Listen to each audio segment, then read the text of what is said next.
วันนี้ขอก็จะมาตอบเนาะมาตอบพ่อแม่พี่น้องเด้อมาตอบเนาะบนทางข่อยมาว่าเจ้ากับอายุร้ายแล้วเจ้าคือกายเหตุกายทำเนาะอายุเจ้ากับหอดสิหอด50เดี๋ยวเป็นว่าเนาะเจ้าคือกายเหตุเจ้าคือกายแสดงออกเจ้าว่าอายบ่เจ้าว่าอายครอบครัวว่าอายลูกเต่าบ่ยานลูกเต่าบ่ยานครอบครัวนะอายบ่ข่อยจะขอตอบในมื้อนี้เด้อ FC เด้อขอบใจได้เนาะที่ถามข่อยเนาะข่อยจะตอบว่าข่อยบ่อายเพราะว่าข่อยบ่ได้เฮ็ดสิ่งใดผิดเนาะข่อยเฮ็ดให้ข่อยมีความสุขข่อยได้เก็บภาพได้เก็บความทรงจำดีเมียนไว้และเฮ็ดคลิปนั่นเฮ็ดคลิปนี้ป้าเมียนไว้ป้าไว้ให้ลูกให้หลานผู้เพิ่นเกิดมาบ่ได้เห็นข่อย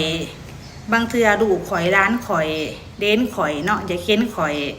ในเมื่อไผ่ภาคหน้าอาจว่าข่อยบ่ได้อยู่ในโลกใบนี้แล้วข่อยก็มีคลิปมีความทรงจำดีๆงามๆไว้ให้ลูกให้หลานข่อยได้เบิ่งบัดเขาขึ้นฮอดข่อยบัดเขาอยากเห็นหน้าข่อยเนาะเข้าใจเนาะพ่อแม่พี่น้องเนาะขอบใจได้เด้อที่ติดตามกันเนาะขอบใจได้